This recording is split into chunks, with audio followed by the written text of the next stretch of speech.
Ladies and gentlemen, thank you for standing by and welcome to Unifi's second quarter 2020 conference call. At this time, all participants' lines are in a listen-only mode. After the speaker's presentation, there will be a question-and-answer session. To ask a question during this session, you will need to press star 1 on your telephone. Please be advised that today's conference is being recorded. If you require any further assistance, please press star 0. I would now like to hand the conference over to your speaker today, Mr. A.J. Ecker, Vice President of Finance. Please go ahead, sir. Thank you, Operator, and good morning, everyone. On the call today is Al Carey, Executive Chairman, Tom Cottle, President and Chief Operating Officer, and Craig Creature, Executive Vice President and Chief Financial Officer. During this call, management will be referencing a webcast presentation that can be found at unifi.com and by clicking the second quarter conference call link. Management advises you that certain statements included in today's call will be forward-looking statements within the meaning of the federal securities laws. Management cautions that these statements are based on current expectations, estimates, and or projections about the markets in which Unifi operates. These statements are not guarantees of future performance and involve certain risks that are difficult to predict. Actual outcomes and results may differ materially from what is expressed, forecast, or implied by these statements. You are directed to the disclosures filed with the SEC on Unifi's Forms 10-Q and 10-K regarding various factors that may impact these results. Also, please be advised that certain non-GAAP financial measures, such as adjusted EBITDA, adjusted working capital, and net debt, may be discussed on this call. I will now turn the call over to Al Carey. Thanks, AJ, and thank you all for joining us today. I'm pleased to report that the final determinations for anti-dumping and countervailing duties were finally reached in December, and as expected, associated duties are being assessed on imports of polyester textured yarn from both China and India. And as you've heard us discuss in the past, subsidized imported yarns have flooded our domestic market in recent years, so we welcome these announcements as they are critical steps in advancing our efforts to compete on a level playing field. We've already seen a pickup in demand on these specific product lines as we enter the third quarter, and we're excited about the opportunities we have in our local markets to regain market share and to grow our top line, especially as we enter fiscal 2021. During the second quarter, we were able to achieve solid sales performance and profitability gains across most of our operations, with the exception of the nylon segment and our Parkdale joint venture. Q2 showed sequential improvement in our trends as we turn around our business at Unifi. However, the recovery is a bit uneven, and we still have work to do. Price realization and nylon business need work, and we're taking actions to improve our overall performance. We're pleased to see SG&A costs decrease on a year-over-year basis, and the team also maintains significant cash flow improvement. This performance validates our strategy of focusing on our core competencies, revitalizing the Americas, and also aligning our cost structure. We're very encouraged with the trends on sales volume, cash generation, cost control, and our Asian business right now. Additionally, there's broad momentum at the customer and also at the consumer level for environmental sustainability, which bodes well for reprieve. We're disappointed in the nylon business that it was much lower than we had anticipated, and Tom's going to walk you through some more of those details. But we remain committed to this segment as our customers continue to see Unifi as a full-service textile provider, and nylon plays a critical role in our go-forward innovation efforts. We're going to continue to develop programs that leverage all of our assets and deliver the highest performance for our customers, and we remain well-positioned to drive further year-over-year growth in the second half, and we're encouraged with the overall business momentum. I'm going to turn the call over to Tom right now for a high-level discussion of our company's performance during the second quarter. Tom? Thank you, Al, and good morning, everyone. Our second quarter results came in mostly as expected, with overall sales, operating income, and adjusted EBITDA improving on a year-over-year basis. We also had some meaningful accomplishments this quarter, with reprieve products continuing to lead our sales growth. Additionally, cash flow generation through the first half was meaningfully higher year-over-year, continuing the positive momentum we had in the first quarter as our cost structure continues to improve. As Al also mentioned, we finished the quarter with positive news from the U.S. International Trade Commission, finalizing anti-dumping and countervailing duty rates. These duty rates are generally consistent with the preliminary rates, whereas imports from China are assessed 97% at higher duties on top of existing import duties, and imports from India at rates of 18% and higher. This represents the culmination of a significant time and resource commitment from Unifi. And it is important to note that we spent approximately $2 million in outside counsel fee over the 15-month process. While costs were significant, we believe this was necessary for Unifi to be able to compete appropriately in the U.S. market for polyester textured yarn. We have already begun to see an initial uptick in orders and believe that we have the ability to recapture a minimum of $20 million in sales on an annualized basis as we enter fiscal 2021. That said, recapturing the lost business will take time to ramp up, and thus, for the second half of fiscal 2020, we have factored in only $5 million. With our continued focus on a fair, competitive environment, we are closely monitoring whether polyester textured yarn from China or India is being shipped through third-party countries and then entering the U.S. market. Additionally, on the regulation front, I think it is important to note that in mid-January, the Phase 1 China deal was signed by the President. At this point, the White House has decided to maintain early Section 301 tariffs at 25%, including those on Chinese fibers, yarns, and textile inputs. Textile machinery and parts are also included in this category. For the time being, we do not anticipate the Phase 1 deal to generate changes that have any significant impact to Unifi. Now turning to second quarter results. While results were very favorable on a year-over-year comparison, global pricing pressures along with lower than anticipated demand in certain U.S. products caused results to come in just below our expectations for the quarter. Total sales volumes increased 18% on a year-over-year basis during the second quarter, a result of strong sales from Reprieve branded products primarily in Asia.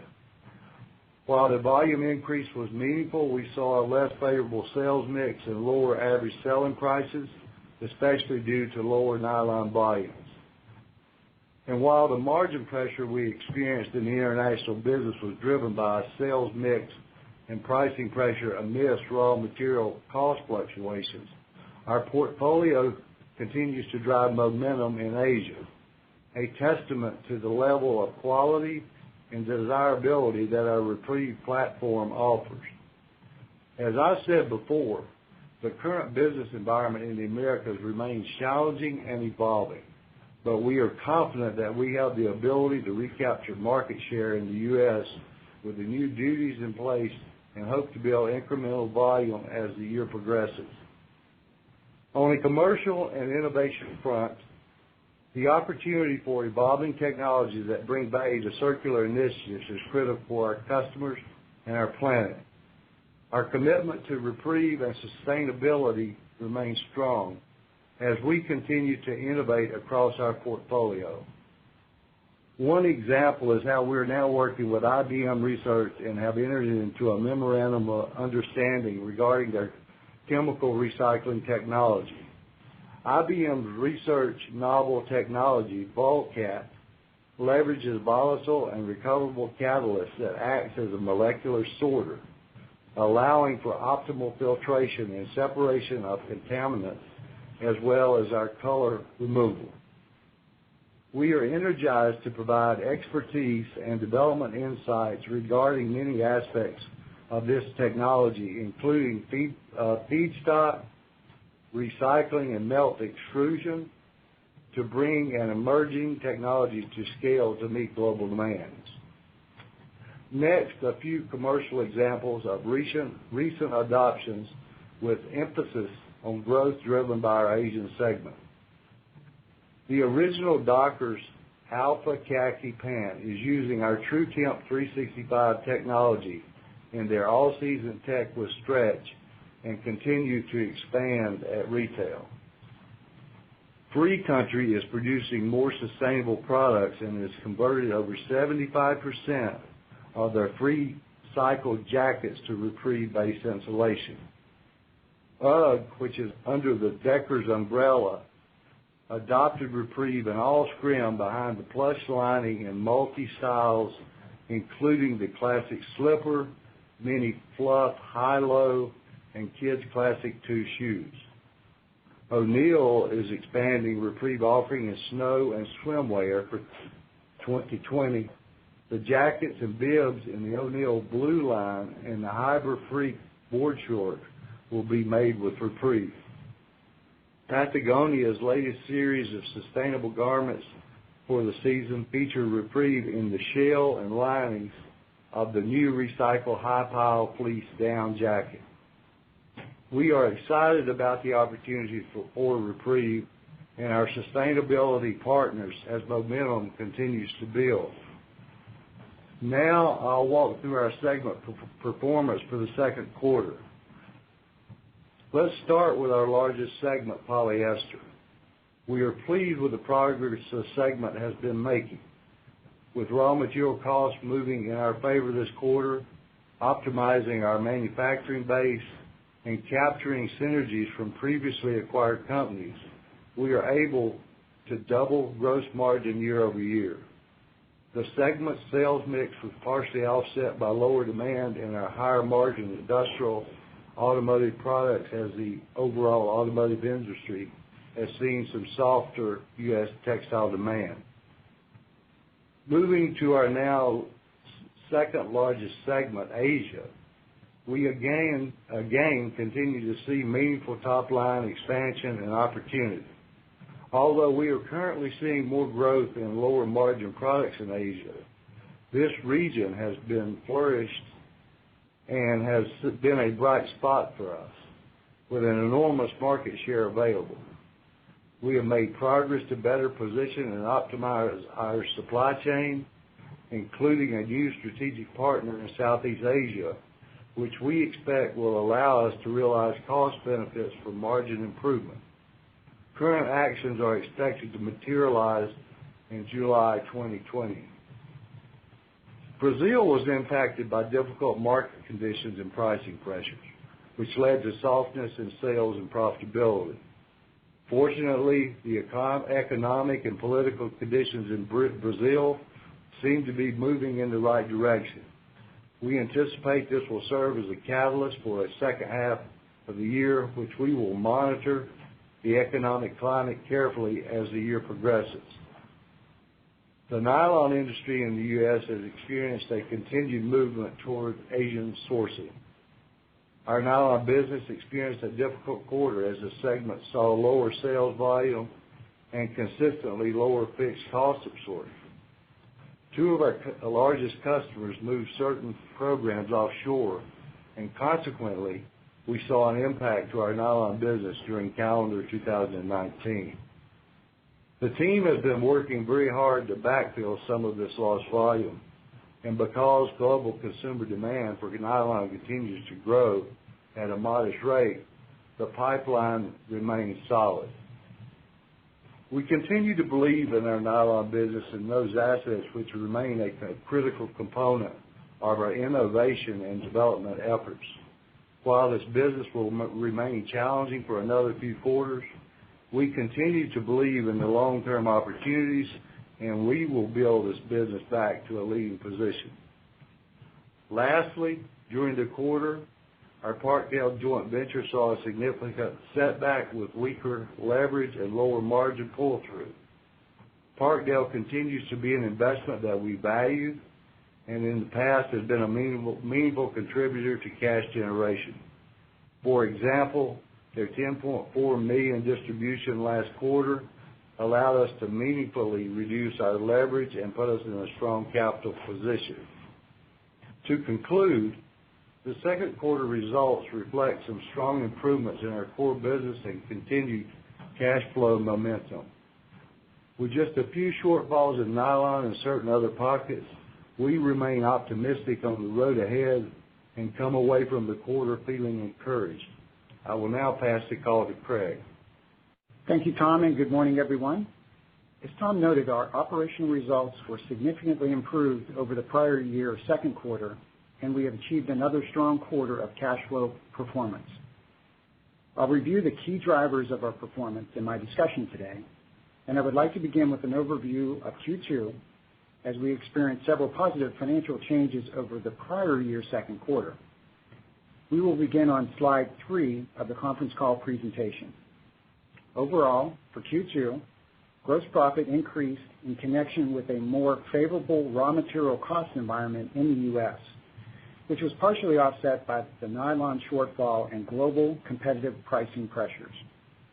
Our cost reduction efforts flowed through as a comparable benefit to SG&A, but we experienced 3 notable headwinds in operating income.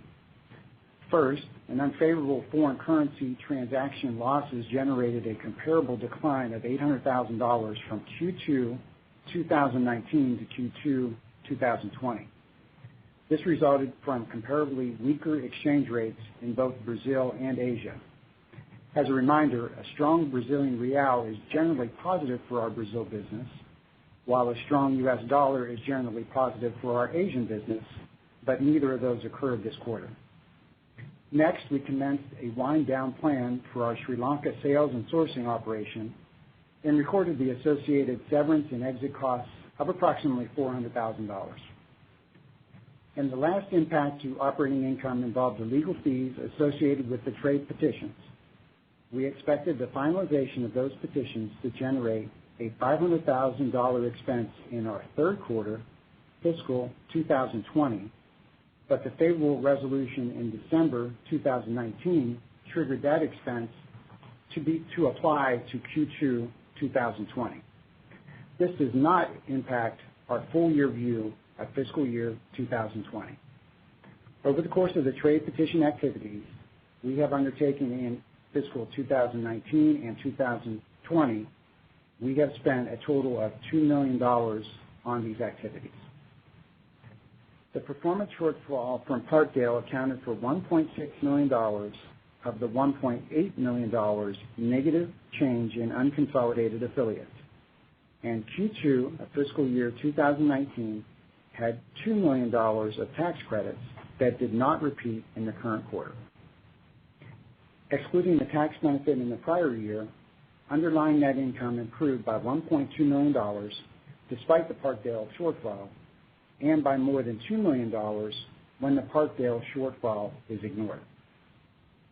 Our expectations for the fiscal year 2020 effective tax rate remain significantly improved over fiscal year 2019, and our latest forecast places the full year rate at 23% or less, which is consistent with our rate in the first half of fiscal year 2020.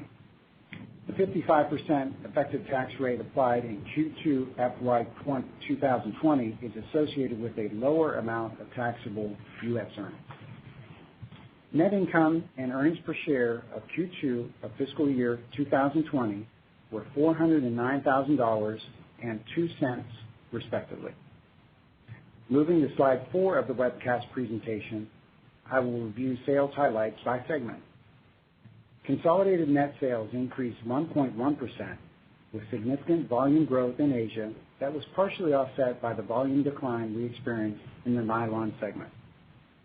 Polyester segment sales decreased 3.5%. Pricing was impacted by the lower raw material cost environment in the second quarter, but we are encouraged as we see the front edges of our trade initiatives materializing with returning textured yarn customers. As we mentioned last quarter, automotive and industrial products have been slow due to softer demand, impacting polyester's sales mix. Nylon sales decreased 24.6% as a result of a large customer transitioning certain programs overseas.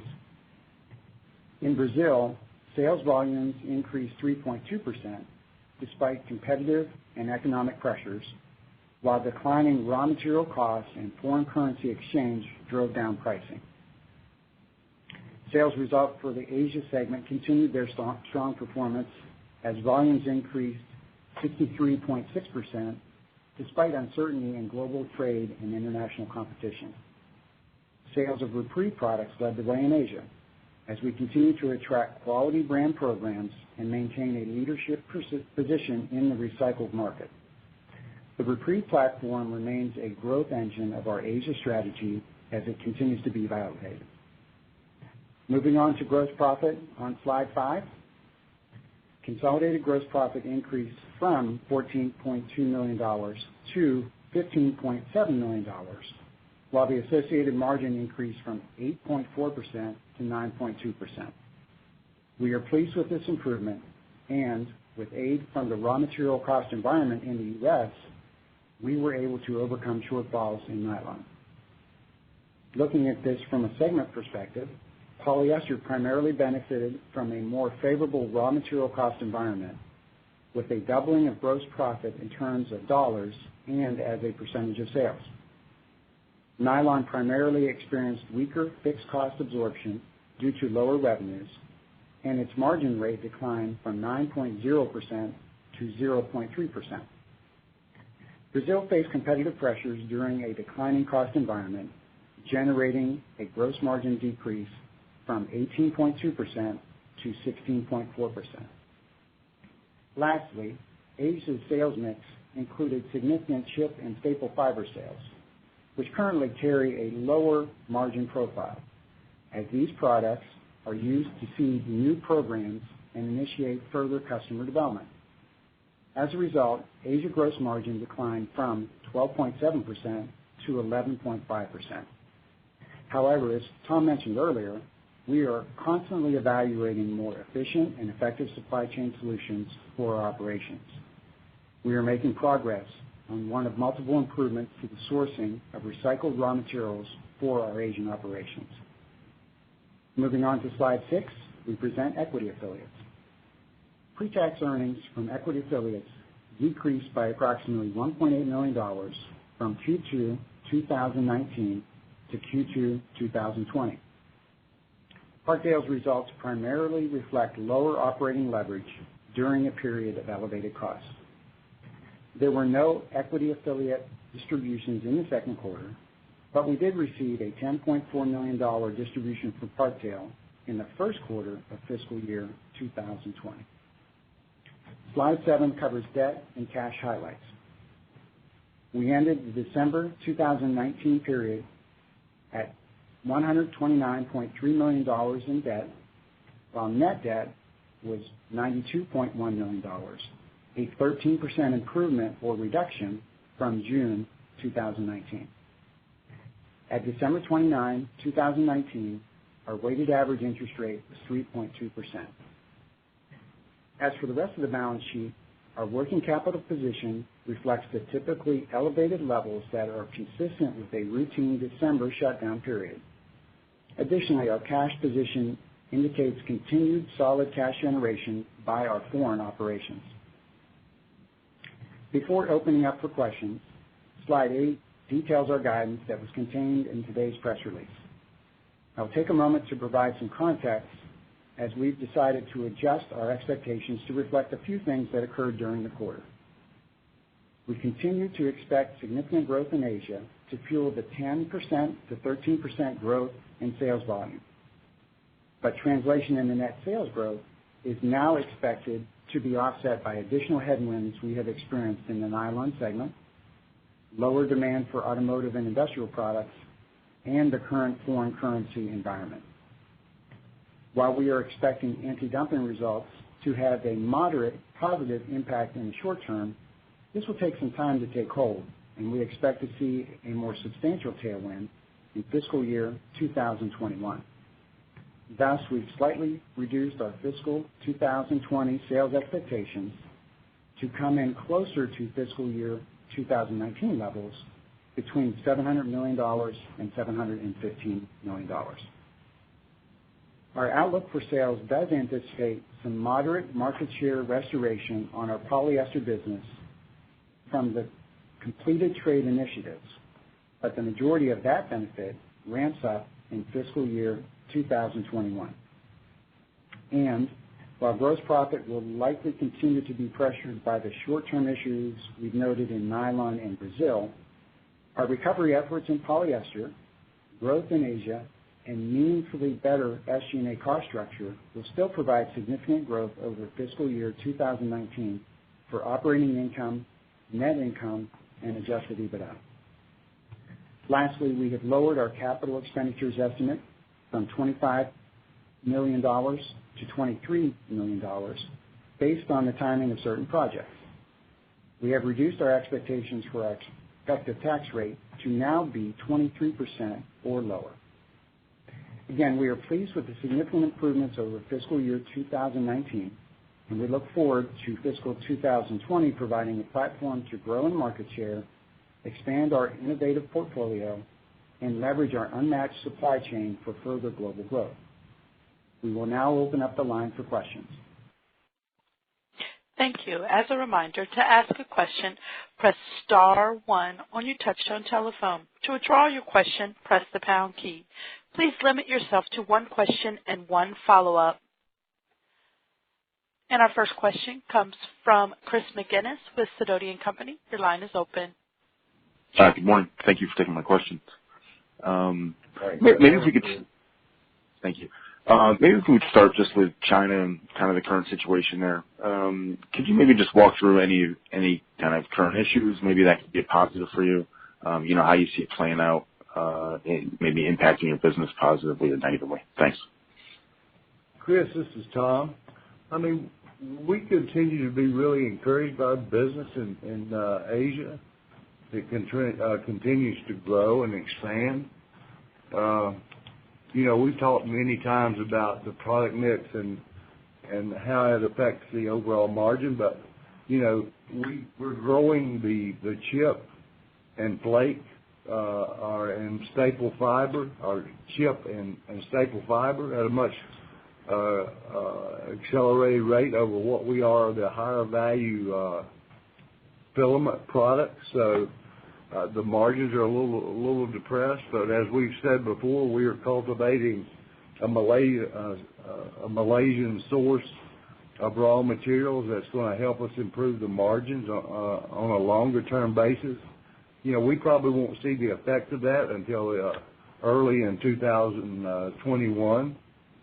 So we continue to be encouraged with many opportunities to expand our business, and it's a very good growth platform for Reprieve. So that's kind of where we are. Sure. And just in relation to the kind of the coronavirus and the impact on businesses in the region, though, would you think that could be a positive for you offhand? Are you seeing anything that it would come your way as that kind of start to impact businesses? You know, Chris, we really don't know. We're asset light, so we don't think we'll be substantially impacted by the situation. You know, there have been some announced extended downtime, but at this point in time, we don't think it's going to be positive or negative to our business situation over there.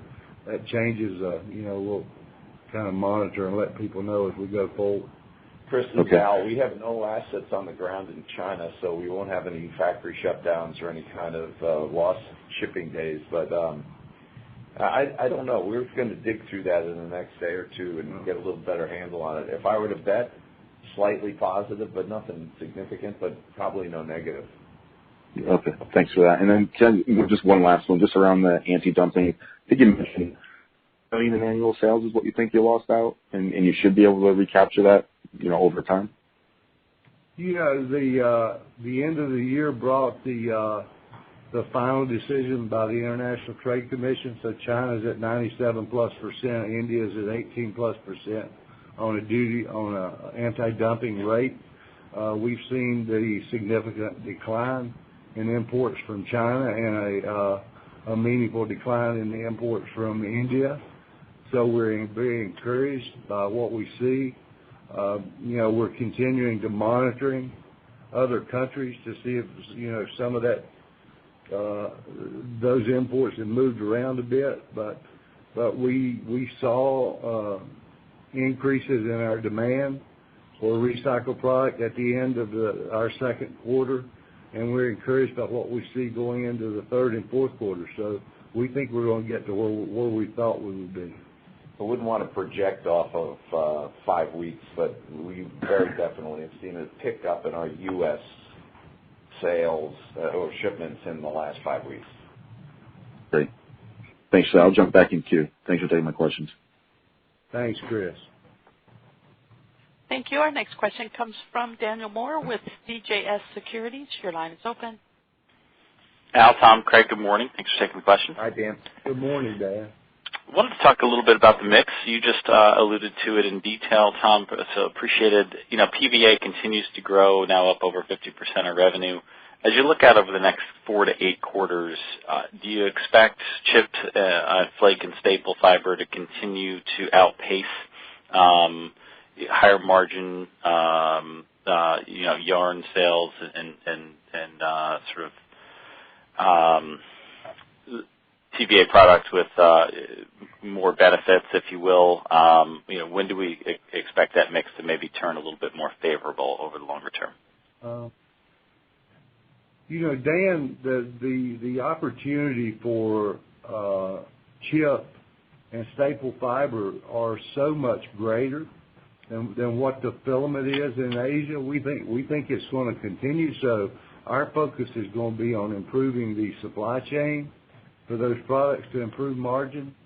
But there's a lot of demand for filament as well, and we're going to continue to grow a higher value as well. It's just it's the situation and the demand for the particular type of products, and chip and staple fiber is just outweighing the filament growth. So we're going to remain vigilant and focusing on our supply chain to improve the margins on the lower end of those products. Suffice to say that the focus will be on continued gross profit dollar growth, at least in Asia, for the next couple of years. I think that's fair to say. Okay. And then shifting gears to nylon, maybe elaborate on plans or steps you might take to backfill some of that lost revenue. Do you see the trend to offshoring continuing beyond the current customer or two? And if it does, are there steps you can take in terms of capacity reduction, cost reduction, rationalization? More detail there would be great. Dan, nylon has been a very important sector for us for many years. It has been declining year over year. We had a couple of customers shut some facilities during the last quarter, but it's a very important product line for us. We still have Reprieve nylon, which we can expand and grow with. We're expanding with other customers, other opportunities that we're talking about, and some of them will come to fruition over the course of the third and fourth quarter. We remain committed to growing and getting that business back on track, and we think that possibility exists through our innovation pipeline and our customer base that we're working with today. Okay. And lastly for me, maybe just expand on the guideposts that you're seeing that give you confidence that as it relates to the anti-dumping tariffs and polyester in North America specifically. Sounds like fiscal 21 you expect to see a larger benefit. Just the conversations or anecdotes or data points that you're seeing that give you that confidence. Thanks. I think we feel comfortable in the $5 million mark that we've publicly stated, and I think we are also comfortable with recapturing over time, getting the $20 million of sales that we said as well. So I think we're on track to be exactly where we publicly stated we want to be over time. And in the U.S., when it first was announced back in, July, we were waiting to see what would happen in the business. We thought we'd see a positive improvement in the U.S. sales, and nothing really happened. Then it got to be the fourth calendar quarter of last year, the fall, we saw a little tick up in the business.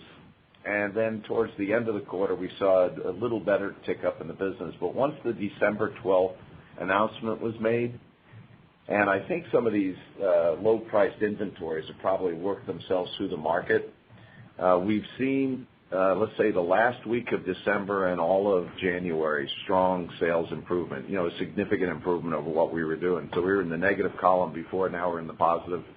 And I would expect that to continue, but I don't know how big. And but if I look back over the anti-dumping on things like staple fiber several years ago, it was a slow build, and then it finally took off. I'm hoping that we see that same thing.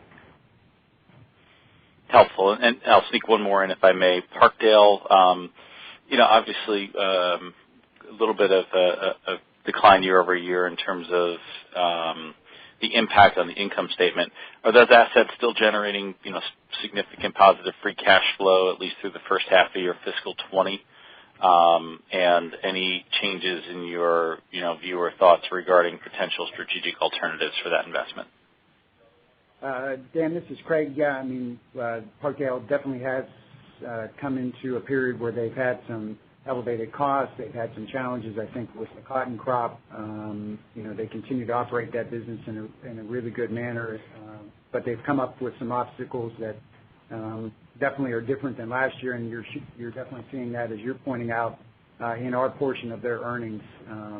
We feel like it's still a very good investment for us, very good strategic partner for us, and really, we're continuing to believe in them to continue to make improvements to the business. So no changes anticipated there.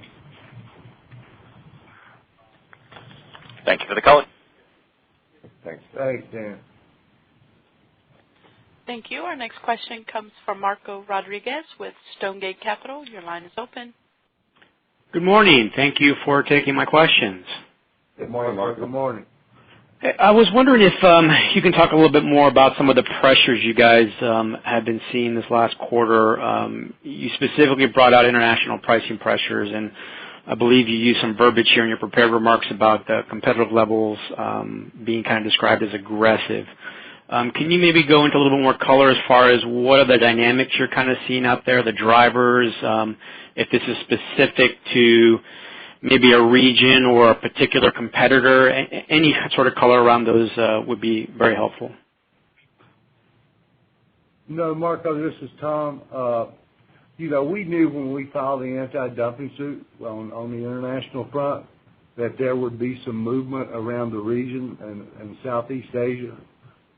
Certainly we've seen an uptick in volume and some lower prices coming into the North American region from Vietnam, from Malaysia, from Thailand, and we're monitoring those volumes.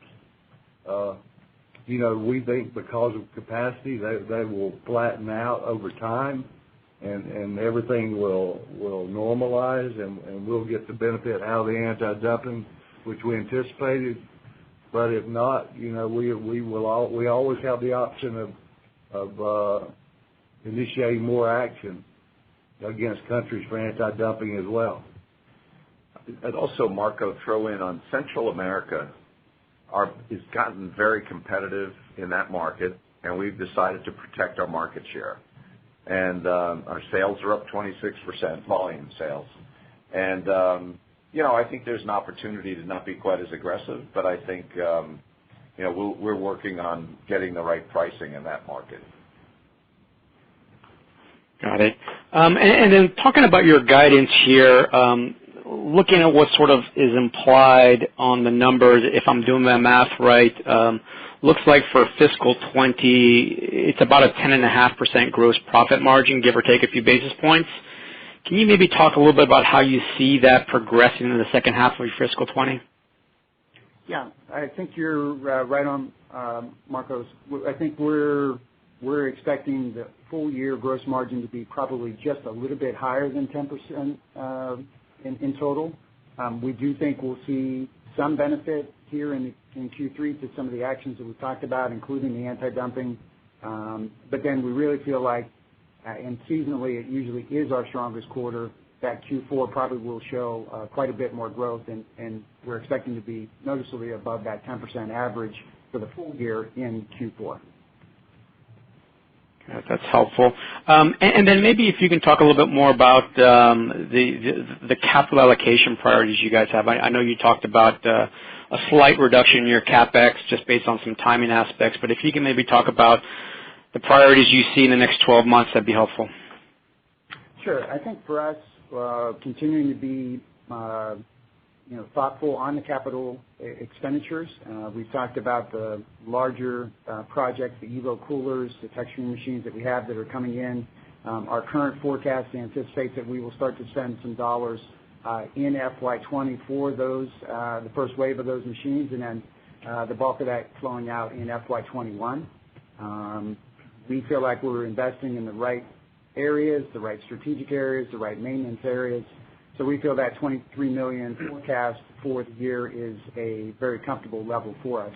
We're also anticipating being able to continue to reduce debt, or specifically net debt. We've seen a nice reduction in that, 13% reduction in the last 6 months. We feel like we'll be continuing to invest a bit in our working capital, especially as we build in Q3 and then on to that strong Q4 that we're anticipating. However, we think that continuing the capital expenditure investments, plus paying down the debt, really that's the main prioritizations right now. Got it. And last quick question, if I might. You called out again, second quarter in a row here, the industrial and automotive market in terms of their kind of weakness there. Maybe if you can just talk a little bit about anecdotally what you're hearing from those clients, what their sort of expectations are for the remainder of calendar year 20? I think in general, the automotive industry saw a slowdown during our first and second quarter of our fiscal year. GM withstood a strike during that period.